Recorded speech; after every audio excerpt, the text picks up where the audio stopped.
we're happy to speak with you about a very important painting in Norman Rockwell's career, which is called The Problem We All Live With. It's actually a 1964 illustration for Look magazine. He began to have tremendous interest in focusing on subjects relating to contemporary issues. And the civil rights movement was certainly one that captured his attention and one that he felt was extremely important. And in 1960, the young Ruby Bridges was among the first African-American children to integrate schools in New Orleans. Well, what happened is that everyone in the community knew that the schools were going to be integrated. I mean, it was all over the news.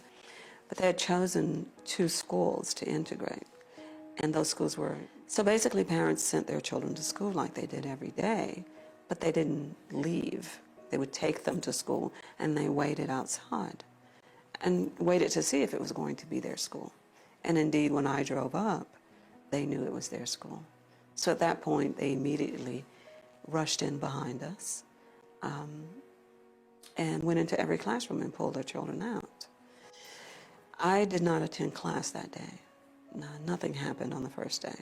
But the second day when I returned, I was then escorted to class by federal marshals and met my teacher for the first time, which was a white woman that came from Boston to teach me, when most teachers in that school and the other school that was integrated actually quit their jobs. They refused to teach a black child, and lots of teachers quit. The painting is really created at a young child's perspective.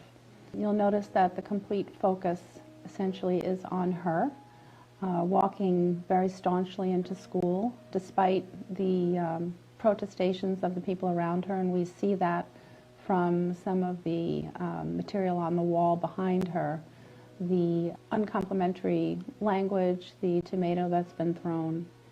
And she's guarded by 4 United States Marshals who we only see in part.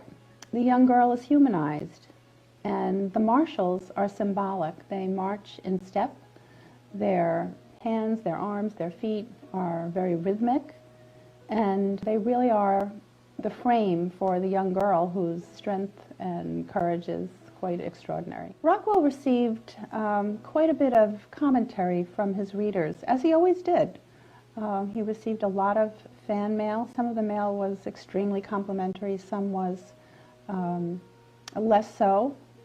In this case, there were people on both sides of the coin. There were people who wrote to say that they didn't understand why Rockwell was making such social commentary, and others wrote to say that they felt his statement was extremely important in helping them to see the subject in a new way. That is really the greatest power in this particular visual image, that it raised some questions that helped people see things in a way that they might not have before.